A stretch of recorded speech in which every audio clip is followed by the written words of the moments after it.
The Ryan Ries Show from Southern California.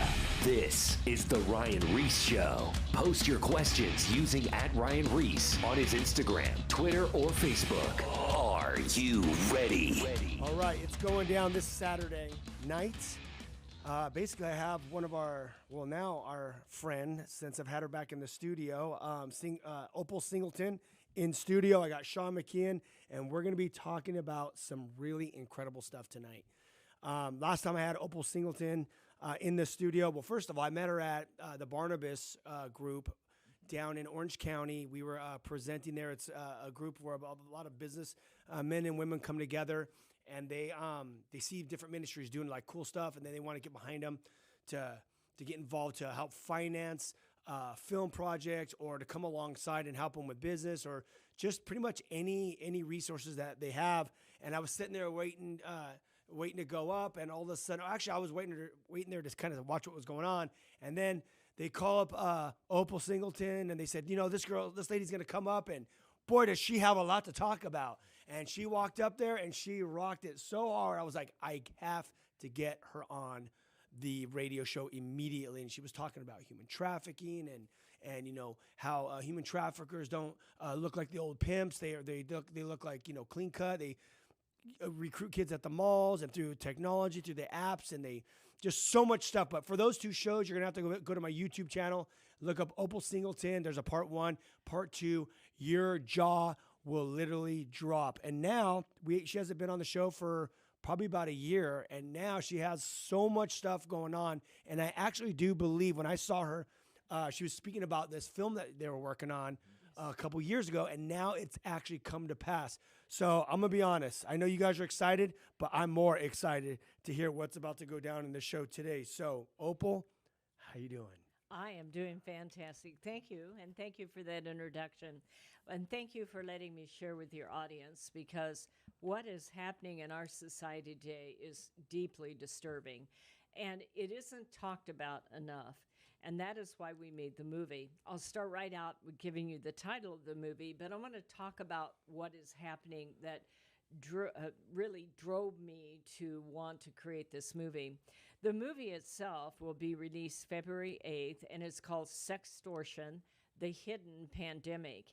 And the reason it's called that is because we saw the sextortion kind of crime just accelerate during the time of the COVID lockdown.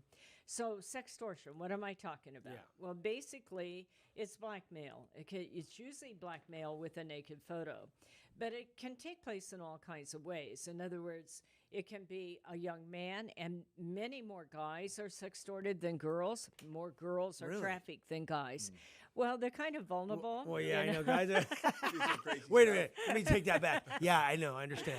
I couldn't resist. Thank God we didn't have iPhones when we were kids. That would have been a bad thing. Yeah, well, think about it. Your classic kind of thing is you're playing a video game, and video games changed. It isn't like Minecraft where everybody in the room. If you're playing something like Fortnite, you're on there with hundreds. Literally, you will meet thousands of people that you don't know who they are. Mm-hmm. And much of your video games have pornography in them. And quite frankly, the Pornhub data last year came out. Pornhub is the largest site in the world for pornography, or was, before they really got hit hard, thank God. They did. We could talk about that. Yeah, we will talk about that. But anyway, their second largest category was animated video game character pornography. And and I looked it up because I work for the Sheriff Department, the Department of Justice. I am contracted with them for training in these subjects. And I looked it up. Now, I'm not a wuss because I work in child sex crimes.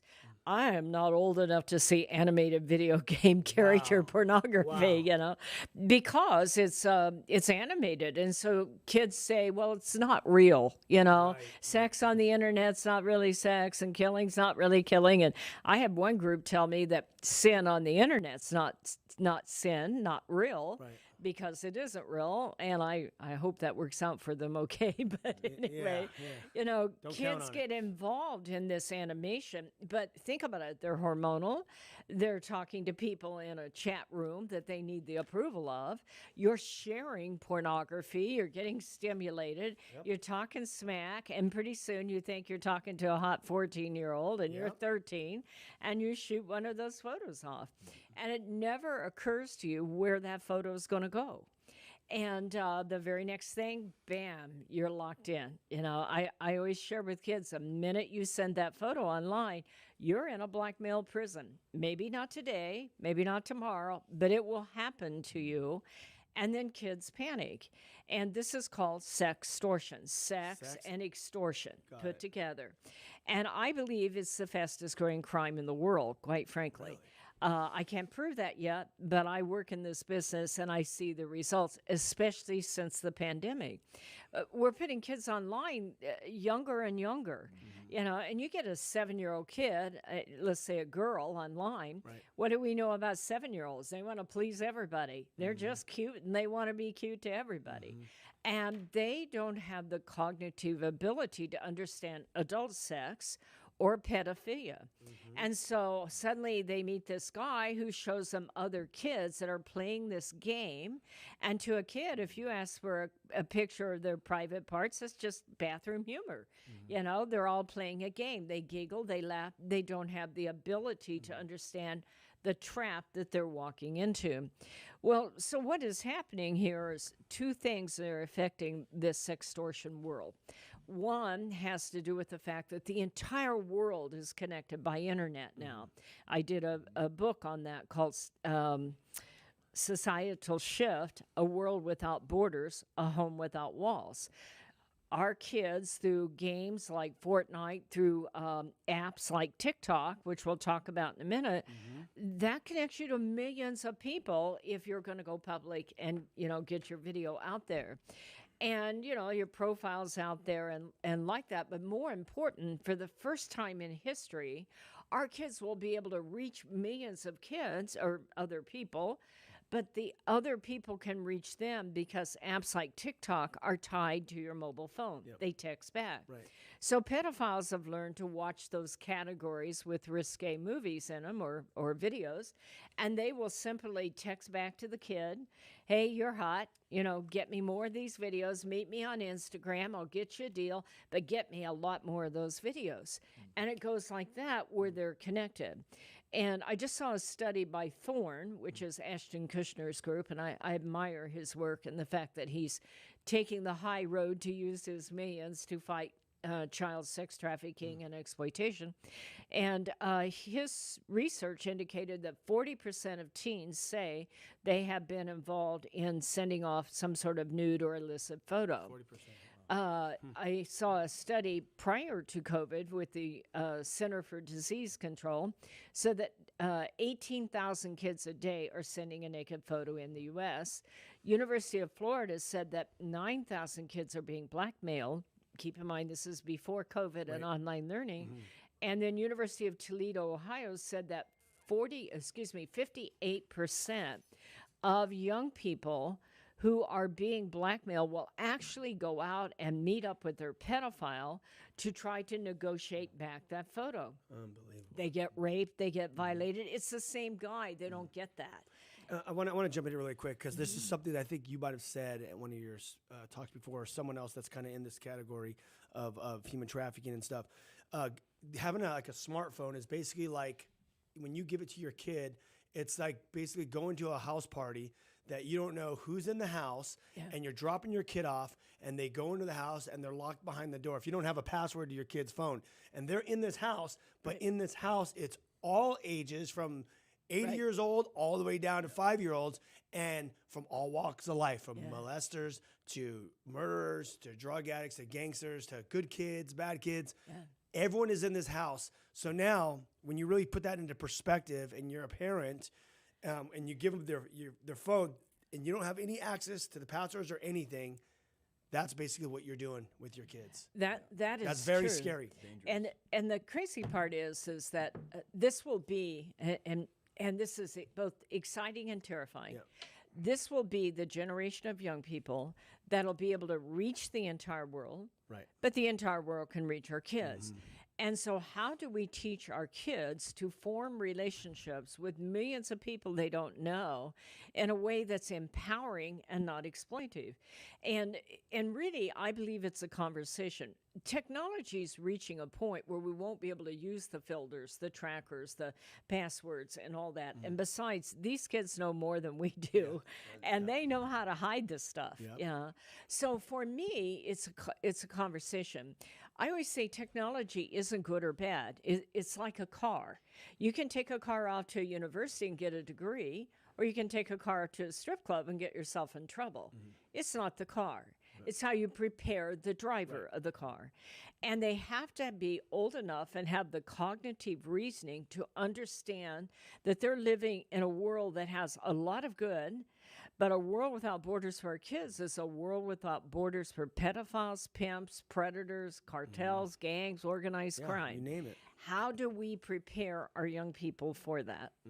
Yeah, I think there's a lot of challenges, and I know you brought this up before, of like having that digital morality as far as being, because given the illustration that Ryan gave right now, you have two different comparisons. You have reality versus fictional from a perspective, from a child's perspective. So he'd be on the games, or he has this interaction that you were talking about, Ryan. And it's like they're letting in all these people, which is reality. They're 80 to 75 years old.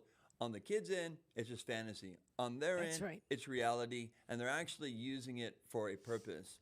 And that's the thing that is so hard to realize for those young kids to recognize that it's a real world. There's real people behind it. Very strategic. It's the enemy. Just as you wouldn't want to be with a stranger in your home, mom and dad wouldn't let that happen.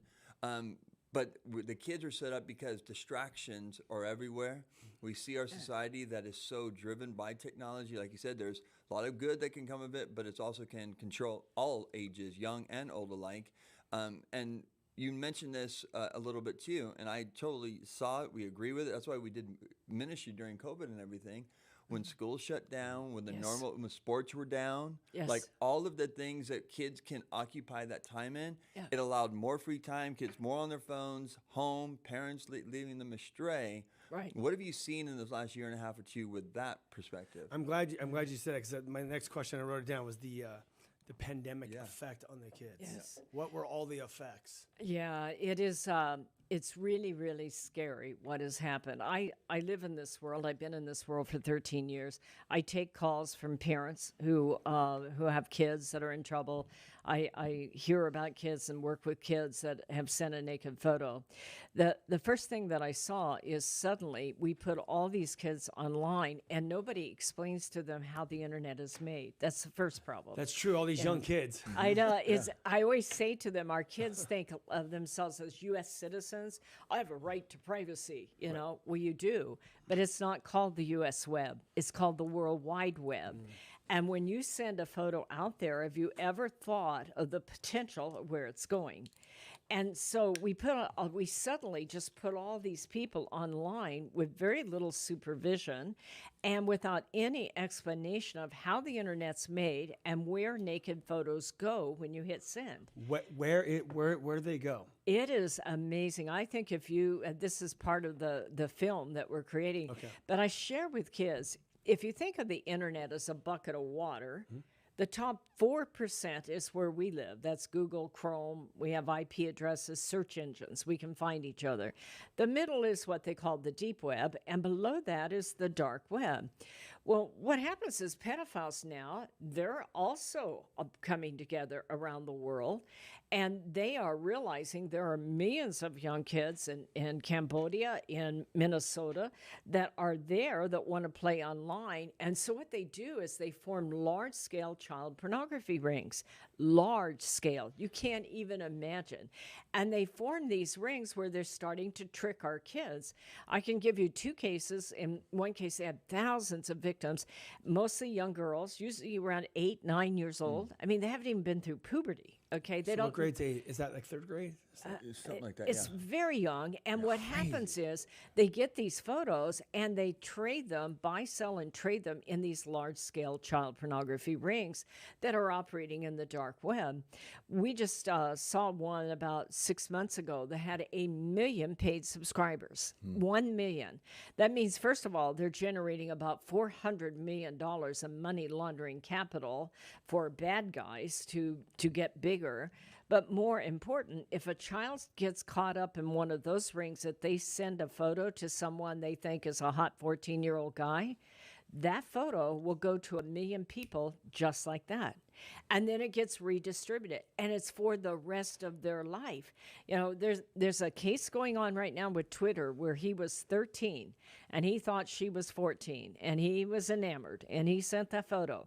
He's now 17, and he's trying to get Twitter to take it down. This is the same Twitter who censors everybody else, by the way. Right. But anyway, they won't take it down. They said, nah, they don't see the offense of it. It has now gone to 122,000 people. 2,500 of them retweeted it. He's 17. He can't hardly go to school because everybody's seen it. And he can't get into college because it keeps popping up. And Twitter will not take it down. So when a photo is sent on the internet, kids need to understand the minute it leaves your hand, you're in a blackmail prison because you'll never be able to get it back. Yeah. And that's the purpose of this film, is to share with kids how the internet's made and where naked photos go when you hit send. Yeah. Awesome. So this film is coming out February 8th. Is that what you said? Yeah, let me tell you about this film. Please. I am. We're going to do a premiere here. Oh, it's going to be amazing. God has delivered on this film far beyond anything I could ever imagine. I mean, I'm one person, and I'm not young, okay? And I have dreamed this ever since I sat with various parents, especially one set of parents. Sextortion affects the whole family, including younger siblings, by the way, and fathers and mothers in a big way. And churches need to be trained to be able to intervene with families. So about 2016, I started raising this money. And, I'm an agency that is mighty but small. Yeah. And, I prayed and prayed and prayed. And about 2019, Giving University came alongside of us. And they said, what do you want? And I said, I just am looking for a documentary I can put into schools so kids understand where naked photos go. And so as we began to do this, he said, well, how much do you need? And I said, well, I don't have enough for a movie, that's for sure. And we began to collaborate, and then we began to pick a producer. And we ended up, I started in Hollywood, but I was like, oh, God, get me out of here. Yeah. It's awful. Anyway, so I met a gentleman by the name of Stephen Peake. He's the top documentary producer for Netflix. And he lives in Virginia, which is very good during COVID. Anyway, so it came on that we needed a little over $400,000 to make this happen. And so they came alongside with us, Stephen Peake and Giving University, and I flew back to Virginia during COVID and talked about Homeland Security and NCMEC and where naked photos go, how sextortion works, the dark web. I taught them the whole thing, and they have an 11 and 13-year-old daughter. And they got caught up into this thing. Well, let me tell you what happened. He lives in Virginia, which is right outside of where Homeland Security's Washington, D.C. headquarters are. And they have Internet Crimes Against Children, the largest task force in the world that does all this undercover kind of stuff of breaking child pornography rings and handling sextortion cases. Never been done before. Homeland Security allowed them to film inside of ICAC. Really? Internet Crimes Against Children. And they shut down a whole building of Homeland Security so he could film. National Center for Missing and Exploited Children, which is John Walsh, and the people that run the big national hotline number, joined in. And they did this film about the Daniel Harris case. He was like this good-looking Navy pilot, a Top Gun pilot, married, cute little kids, beautiful wife, and he was a sextortionist. And he was literally blackmailing kids all over the world, young girls. And so this movie is like an action film, and Mckeehan is in it and like that. But they also did the Amanda Todd story. Amanda was a young teenager that was being blackmailed, and before she killed herself, which she did, she made a video where she held up little pieces of paper to tell her Is that story. where that came from? Yeah.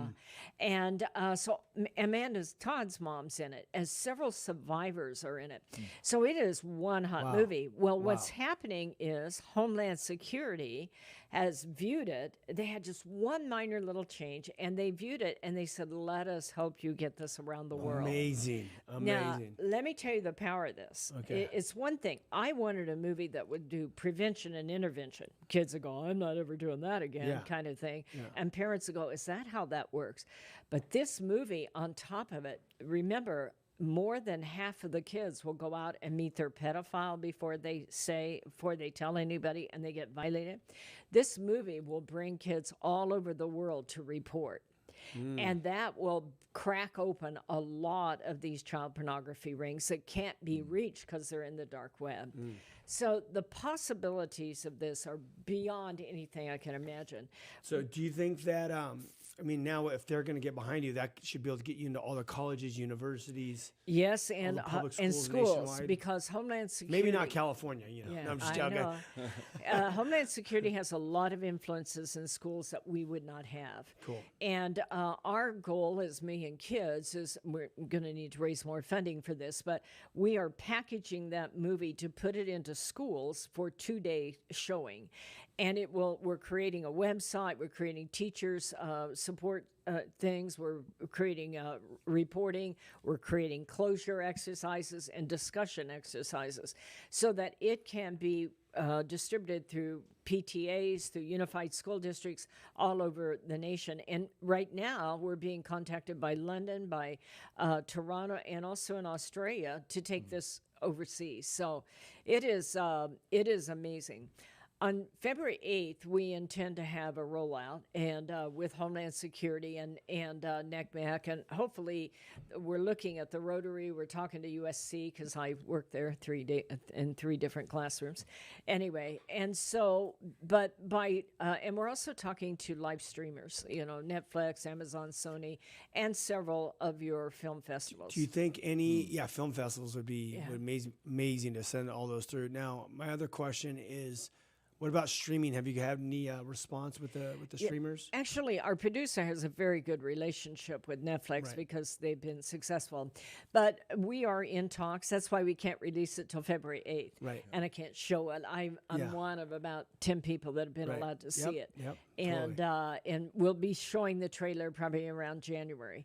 But the whole idea, we're right now just laying out all the promotion, all the public press releases, and creating the events for next year to be and a premiere. I would love to have that here. Anyway, it is very exciting. I want every parent, every child in the world to see this, because once you see this, you'll never do that again. Dang, I cannot wait. Okay, well, where can people find more information on this? Is it a website? Yeah, follow Mckeehan Kids on Facebook.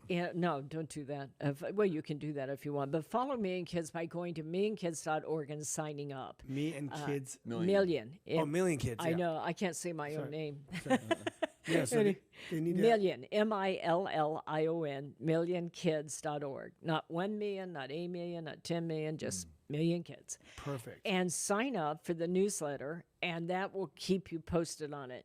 We are posting it on Facebook, but quite frankly, we're one of the organizations that was censored last fall when I was fighting to make child sex crimes a violent crime. Unbelievable. Yeah. I remember I saw that on it because I've been following you. I was thinking because of all the different shows that we've done, I always said that the 2 that we did with you were after we got done on the second one. I remember just sitting here in the office after you left, like, wow, like there's just so much that's going on. Yeah. I think it causes you to really view things differently, being mindful of raising your kids in the generation that we see today. And then I've been thinking about you guys about what's been taking place during all this COVID stuff because people have been so down, but also and we already know, media as itself has grown even more, Yes. right? During this The time. influence. Right. And people see the avenue that they can make money Yes. from social media by showing flesh. There's so many things that continue to circulate. You talked about the Pornhub.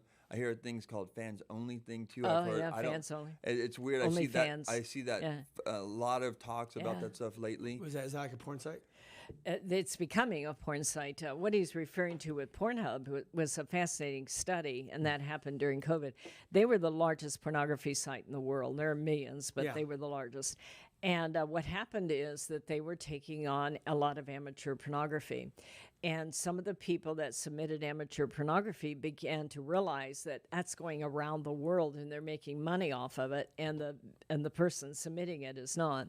So they sued Pornhub, and now the lawsuits are up over $500 million for Pornhub. Well, it got so bad December 10th, MasterCharge Visa shut them down. That's right. 5 days later, they had taken down their amateur pornography that involved minors. It was almost 10 million videos, 9.8 million videos. And I have a picture of it from their site. They were offering kids $40,000 a week to submit amateur pornography. So our kids are shooting this off and thinking they're going to earn a new pair of Nikes, you know? Exactly. And now they're in big doo-doo. Yeah, because I heard, I was talking to someone else, one of my other friends, and they were saying that they were known to have massive amounts of child Yes, pornography. they were. Was it just MasterCard? Or was it other? Was it all And the, Visa too. Visa And, too? you Everyone, know, imagine shutting the credit card down. Yeah. Of course, Big hit. They go offshore and use high-priced alternatives. But I do want to share before we close here with your families, and that is sextortion is a life-changing crime. And if you're a faith-based leader, I would encourage you to learn about it so that you can offer counseling. Because think about it, for many of our kids, their first sexual experience will be a virtual sexual experience. And if that is a shame-based experience, it changes their identity of their self-worth. It changes their view of sex or relationship. And families, they feel the shame with it. And so it isn't just the shame that you've done something wrong. People will start to look at you differently, and you look around and there's nobody else to blame. Because you fell in love, you got that fantasy, you made that decision. It isn't like someone came in and violated you, and you can say, that guy's a bad guy, get rid of him.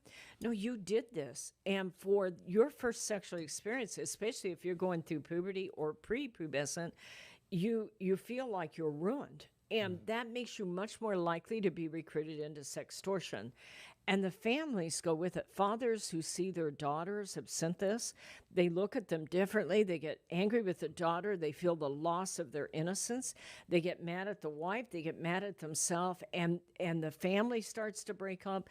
They need counseling. They need intervention. And we need the faith-based community to understand this crime and be prepared to help them.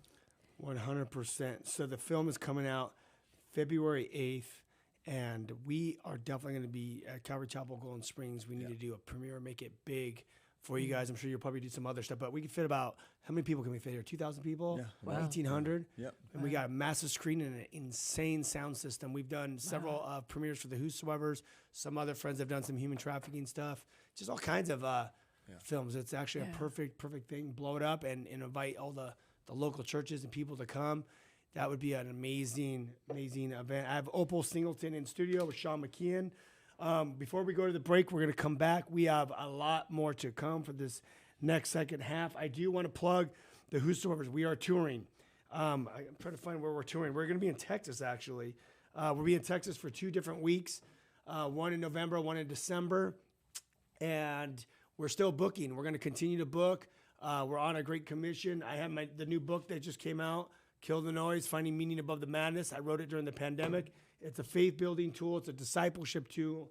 It teaches you how to find out if God's real, how to hear his voice, and how to move in the power of the Holy Spirit and live that life that you were created for.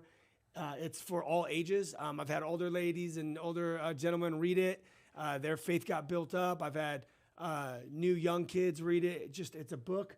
Has something for everybody. So it's available wherever you buy books, Barnes & Nobles, to Target, to Walmart, to Amazon. scoop one up, give one to your friend, and just keep passing on so people get empowered through the faith. And contact us at thewhosoevers.com so we could come to your guys' city and we could do the Great Commission. We could do outreach at schools, boys' homes, girls' homes, churches, conferences, pretty much wherever people gather. We want to be there and we want to encourage them to follow God, especially in this time. Right now, it's crazy times that are happening in culture. And right now, we need to be men and women of the Word of God because that's the instructions. This will show you how to navigate through culture, through politics, through everything, through life circumstances. I love you guys, and we'll be back in 2 minutes right after the break. Peace. Perfect. All right, what direction are we going to go second? More of The Ryan Ries Show coming up. Post your questions at Ryan Ries on his Instagram, Twitter, and or Facebook.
Now, back to the Ryan Ries Show. All right, we're back. I have Opal Singleton in studio and Sean Mckeehan. We were just talking about the new film, Sextortion, which will be coming out February 8th. Trailer should be hitting sometime in January or something like that. And then we're gonna get a premiere for this bad boy and get as many of you guys to watch this, to be educated, encouraged, to be looking out for what is to come so our kids don't get affected. I have daughters. You met one today. That's a batch of triplets, actually. Is that right? Yeah. So there's three. I have three daughters that are triplets. There was two identical twins and a fraternal in the batch. She was the egg that split. I see. So that's baby C technically, Evelyn. But I have daughters, 5 years old, and they have a limited screen time. Ever since your last show, we did all these like different limited screen times. And we're just very, very careful, especially with YouTube. You watch YouTube and you get these random YouTube commercials that just pop up. And I'm like, what the heck are they watching? Like, literally, you can't leave a kid No way. in a room. This was in my living room watching YouTube on the TV. And it's on, and I'm sitting there kind of doing my thing. And then all of a sudden, I like hear some stuff coming from the TV. I look up, and it's some crazy YouTube commercial that my 5-year-olds, and I'm like, dude, what is it? Like, no more YouTube. Like, we had to like get rid of the commercials. Yeah. It's always got to be watching, always on guard and vigilant. I know we're gonna continue bringing up the Sextortion. You're bringing up your girls and your little boy too. I have 3 boys, and mine's 12, 11, and 7. And especially my younger, all of them are good-looking kids. My older one is very good looking, and I tell him, and it came from his wife's side. It's from my wife's side. So I tell him, like, hey, man, like, use wisdom. And I've already teach him. I already talked to him about a lot of stuff. He's a very good athlete, and, he's around guys all the time, and I'm encouraging him about character, always have. And, but he's a kid. And I remind him of, like, little things. The reason why I say these things is because I use things like this. Like, I know people that have done something, send a photo, do something, and it comes back to bite them in a bad way. And your integrity matters as you grow and whatever. There's things that you can't get back. You're living in a different world. Right. And I'm learning with all this stuff. That's why I'm so fascinated by it, because I know it's more reality for the younger. Obviously, we have hindrances and distractions, and we got to guard our hearts and our minds as well. But young children growing up is just the way life is, and a lot of friends that have no filter with some of their other families, and those are their homies and their friends. You have to teach them why the digital morality, why that your decisions matter today at 12 years old that impact you in your 20s.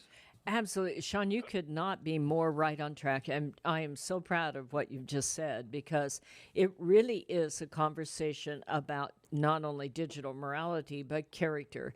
The things that I share with kids is that, character is every time you do what's right instead of what's easy, you get character. One of the things that people will come to me and say, how do I bulletproof my kid so that they don't get caught up in this? It really is about understanding your value. And we have an advantage as Christians because we can share with our kids, you are a valued child of God. One of the things I share with kids all the time is self-esteem is a decision you make yourself. Once you decide that you're valuable, nobody can take that away from you.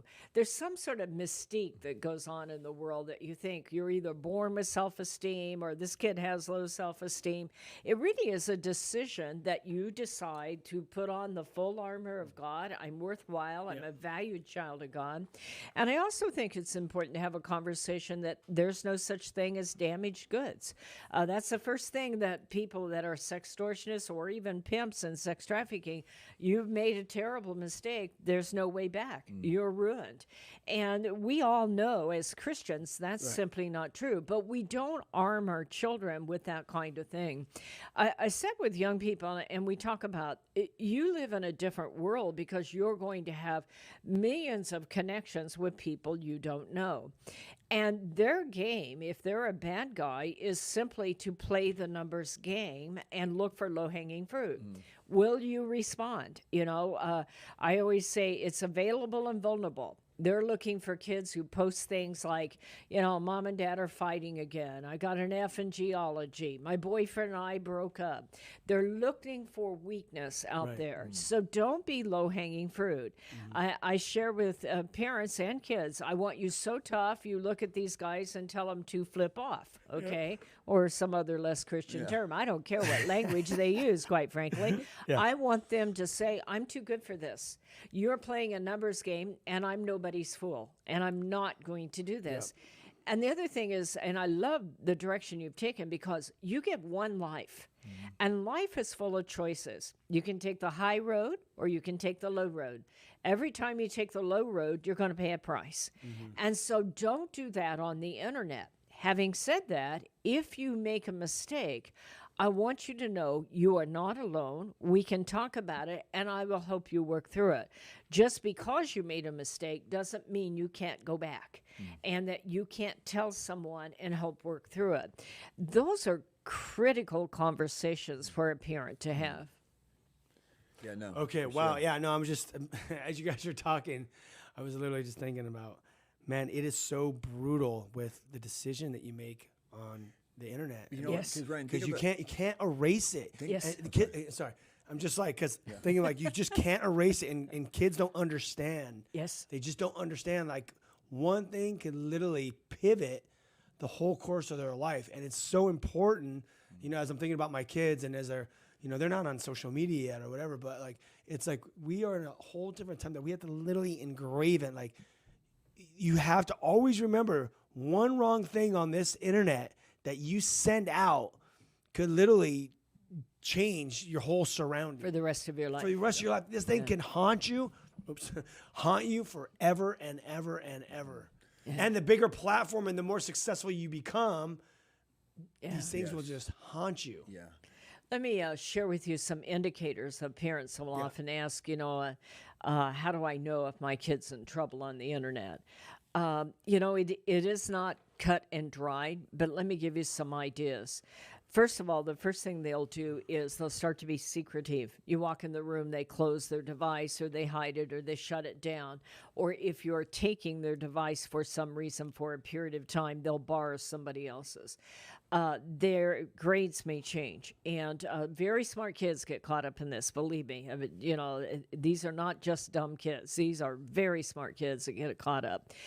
Their grades will start to drop. You'll find they're not going to school regularly, or they're breaking out of some classes suddenly. They may start to cut. That is a huge sign. If your child's starting to cut, stop in your tracks and ask yourself some questions and get into counseling. They may not be able to sleep. They'll wait. I want to expand on cutting. Why would they start cutting? Why is that a sign? Because it's self-harm. Because I deserve this. I'm no good.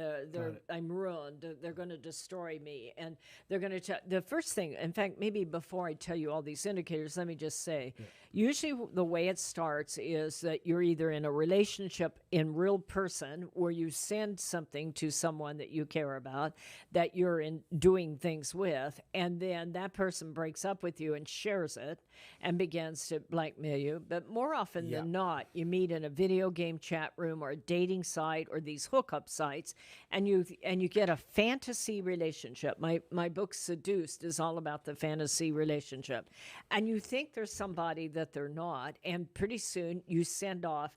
You say, "Oh, well, it's only a little bit off the shoulder." It doesn't matter if you're not fully nude. If you're just doing part of it, it'll go up, and the next thing is always number one. Next thing, I need more videos. I need more photos. They better be more risque on there. I want to see more. I want you to do more. I want you to do this. And by that time, the blackmail will start to appear, and they're told, "I'm going to show it to your family. I'm going to show it to your friends. I'm going to show it all over school. I'm going to go through all your friends on your Facebook or your TikTok." I didn't realize till recently you can do that too, and send it to them. You know, it's already posted in porn sites all over the world. You will never be able to get it back. Get me more photos. So the kid starts doing stuff they never normally would do, and at that point, they start to sneak out to try to negotiate them back, and they will often get more violent. So they'll start cutting. They'll start losing sleep. They may start running away. Their eating behavior will change. Maybe they become anorexic or bulimic. Some of them become suicidal because they're really to the stage they just think there's no way out. Right. And so those are the behaviors parents want to watch for. So how has social media changed in the pandemic? Well, what is happening is, first of all, kids are on there a lot more, and they don't have as much supervision because parents are trying to work and do their own thing. on top of it, technology is advancing. Everything now is video, which is visual. Well, pedophiles have learned that you just take this video and send it over to this kid to show them what to do, especially if they're very young, if they're 7, 8, 9 years old. And so they're taking clips off of other kids they violated. This is really tragic to me. This is sickening. Because it's showing kids how to have sex with other little kids. They're basically making pedophiles out of our children before they ever learn a healthy sexual identity. And so the technology plus when you go into lockdown, a pedophilia is a obsessive compulsive behavior. And on top of it, they start to get involved through accessing pornography. A huge percent, I think the number is 85% of pornography is viewed with the phone. And so it's laying on 95%. Yeah, I think it's 85% if I remember right. And but it's laying on the seat of your car when you stop at a street light. It's on your desk, and you're in a lockdown mode too. So suddenly you have all these pedophiles that have become activated, that are online, that are trying out this stuff, and they need material to stay in a pedophilia ring. Most pedophilia rings, you have to qualify every week to stay in it to make sure you're not a cop. And so they'll require a new photo, which means more kids are being violated than ever or being sextorted than ever. So the technology changed, it advanced because you now have sending out to millions and having them reach back. You have pedophiles on there. You have these large-scale child pornography rings forming, which is why we're doing our movie, is to be able to beat them. I want to kind of talk, if you don't mind my dominating here a minute. Please do. I really want to share with parents how to handle it. Yeah. Okay? Because, first of all, a parent will start to see this, and if there's a two-parent household, they're like, oh my gosh, what do we do? I say, if it's possible, if you think that your daughter's being violated and you have a strong mother, have the mother talk, the father talk with the son, if possible. I know that's sexist and unpopular, but I'm going to tell you that fathers cannot unsee what they just saw that happened to their daughter. And so, or that their daughter did, okay? So it affects, if you can, try to isolate it between it. But this is what happens. If you see your child and you think they're being sextorted and they're not coming forward, pull yourself together. Do not go charging in there, wagging your finger, going, do you have a photo on the internet? Okay? They will shut down. They're in shame is what's happening. And this is shame they don't understand if they're early pubescent or prepubescent. So what you do is you get very quiet and you sit down with them and you say, I see you dealing with something really heavy here. Is it possible? And just say, do you want to talk? Anything you want to share? No, no answer. Well, is it possible you might have one of those photos online? Stay quiet. See if they can come forward. If they don't, then you can say, I don't know if you do or not. I hope you don't. But if you do, you are not alone. We will get through this together. I will help you. It will be the toughest thing we ever did. We are going to have to take some action, but I want you to know we're going to do this together, and you're still okay with me. And that is the most important thing, because kids won't tell because, first of all, they fear losing their phone, and two, that the rejection, the realization that they've committed their first sex act is a shame-based act, and now they're sharing it with a parent, is a chasm that's hard to cross. It's big time. Yep. So along with that, now, if you think you've seen this and your child is coming forward, here's what you do. Here's what you don't do first. Don't go on and tell the pedophile, you dirty rat, I'm going to get you, and I know about you. Keep quiet. Do not show the photos to everybody, including around the family. Do not delete the photos. Take a screenshot of the photos, and then take your child down to the cyber crimes unit of your local police department or your ICAC unit, or report it with a number I'll give you in a minute. When you go down there, what they will do is they will not blame your child. What they'll do is say, let me pretend to be you. Let me see what you've got on here. And that is how they get these guys. They pretend to be the child, and the guy does not realize that they're no longer talking with the child. And that is the way to beat it. Then get your whole family into counseling. Get your other siblings who are aware of this. Many times other siblings are involved in it, quite frankly. They will threaten the kid that they've got to bring in another child in the family in there. Get the father and the mother counseling, get the victim the counseling, and then heal back together. And as a church, this is something that I would encourage faith-based communities: develop counseling, develop technology experts to help parents go through phones, and develop counseling for families and for kids. Yeah.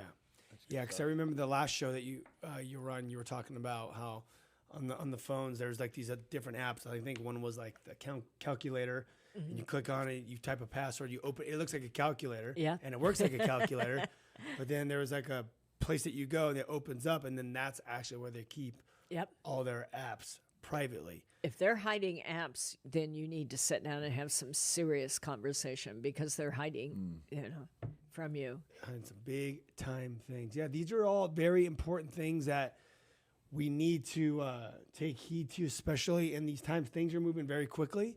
I mean, we're constantly counseling with people, talking to people of what they've been exposed to. And as you know, things are ramping up as well with pornography and social media. And it's just going to get worse.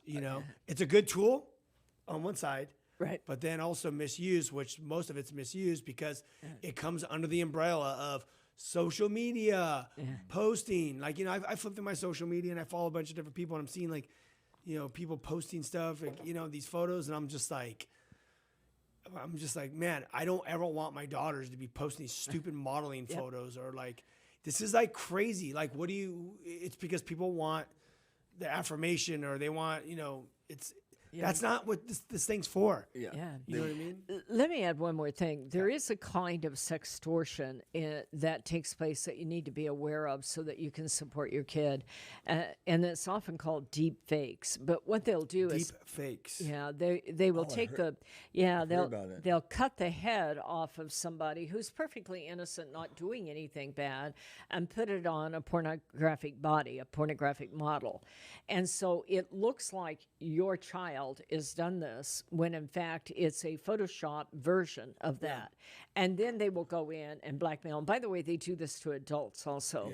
And you hear about revenge porn where somebody's broken up and they've done that. But I just caution you that's the reason for understanding how all of this works. And even in that kind of thing, your child's still a victim, even if that's not their body and they really didn't do it, because they are being shamed. It's going around the world and to their schools as if they did that. So that's the reason why you need an open conversation with your child. Like this could happen easy. Yeah. It's crazy, that technology. I just saw something the other day. It circulated. Someone had the deep fakes thing, and it had Biden and it had Trump, and it looked like they were having a conversation today. It looked so real, so evident. You have people that kind of personate their voices. The mouth looks like it's moving the same. One of my buddies just recently, who's a very a business savvy guy, his cousin reached out to him talking about this new stock to invest in, blah, blah, blah, blah. And they're all excited about it, talking all this stuff. And they're cool. And they're talking, like, there's a video message he sent, like, that's their cousin. Yeah. But it wasn't. It was fake. They got spammed. Then the next... Yeah. The next stage you'll have there is virtual reality pornography, which is deadly, absolutely deadly. This is the reason why I knew a guy that tried that out up in Las Vegas. He was an engineer, and he said, I couldn't get it out of my mind for a month. It was so vivid. And really? I think this is the world that we have to prepare the next generation for. I think the conversation with kids is, let's make cyber missionaries out of them. Let's show the positive side of technology. If you raise money to dig a well in Kenya, then live stream over and watch them as they use your money to dig a well. Technology isn't good or bad. Technology can be used for the glory of God in a way that honors yourself himself and honors others. And that's the conversation we have to have with kids. Well, it's like a gun. It's like when you teach your kids how to, because we grew up shooting BB guns and then 22s and then advanced into other guns. But, it's the same thing as like, the gun is not the issue. It's not the issue. Yeah. It's how you use it. Are you going to point it at someone, or are you going to use it for where it's to hunt or whatever? So it's like iPhone's technology is like a gun, basically. Yeah. Well, that's why I'm so excited about this movie, because the movie shows that you can use technology in a powerful way, but it also can enslave you and put you in a place that you really need to get help. And I'm just thrilled to death that God has provided in this movie in the way that it has. I hope that it actually is distributed all over the world. It isn't just in America that our kids are online. Oh, it's everywhere. It's everywhere. And it's a powerful tool to educate kids where naked photos go when you hit send, but more important, that you have the power to report. And once I share this with kids, if you see something and report it, you can save many other lives of other kids that this is happening to. And so I'm grateful for the movie. I'm grateful to share it with you. It's called Sextortion, The Hidden Pandemic. It's February 8th. I hope it's everywhere. I hope it's on Netflix. I hope everybody can share it with everyone they know. I think it has the power to change the world. It has the power to get people to report and bring down these child pornography rings. But more important, I hope that it has the power for kids to say, I'm not sending that photo. I learned how this works. Yeah, what's interesting is when this does hit like the mainstream, public school system, colleges, universities, obviously there should be premiered at churches worldwide. The amount of people that will come forward, yes, that will actually see it and be like, I'm that person. It's gonna bring the darkness into the light, and anything we can do to help advance the screenings and let people know. There's definitely a couple people we could connect you with that have some churches and that would for sure want to get behind it for sure. I think what's so exciting too is just thinking about when you were here last time. This was your dream, right? This is your vision to have this movie come out, and now here we are, fast forwarding a year and a half to later, and now it's coming to pass. You must be pretty excited. I'm over the moon. I can't even explain it to you. For me, I've had this passion for a long time. I've trained over 500,000 people eye to eye, but I'm getting old, okay, and I can't keep doing this. And besides, I have a limited reach as one person. And so I prayed about that extensively. I would have been happy to have a film that would just convince kids not to do this and convince parents to lower that veil of denial and get involved with their kids' technology. But when I see this film coming together with Homeland Security and NCMEC, and quite frankly, we have some very powerful district attorney associations looking at it, I realize now not only can we do prevention and intervention and stop this craziness, but we can actually get people to come forward and report. And if they will report, that information can be used to bust these huge underground evil child pornography rings in a way that, just doing them one at a time as we find them will never accomplish. So, I mean, it is a weapon against the devil as far as I'm concerned. I've never verbalized it that way, but it is. And God is delivering in an amazing way. So I am grateful. It's not about me. I'm just one old lady. Yeah, and I do want to say we want to endorse Opal 100%. She's been on the show. We've seen her do her thing and just always on mission and the high impact. Get her out to come speak. That's another thing. She speaks. She spoke over here at Calvary Chapel Diamond Bar to the leadership and then also to the service as well. That was right before the pandemic. It was right before everything got locked down. It was. Yeah. So that was a very interesting time. But we're bringing her back. We're going to do the film screening. We're going to have her speak. She's legit. Book her, contact her, and she will be amazing. So we're gonna have you on for another show to talk about another subject as well. So we can get 4 shows under our belt on my website. She has 2 other that exist right now on YouTube. Go there, Opal Singleton, look it up, and also don't forget to book the Whosoevers. We are on mission to bring the Great Commission, to bring the gospel to the world right now. In culture, we are living in exciting end times. We don't know when Jesus is coming, but things are sure lining up like it says in Mark 13. The signs of the times. I get excited. And I would say, don't have your head in the sand. Make sure it's out and you're awake and you're looking around so you know how to navigate through these times. We'll talk to you guys next week. Peace.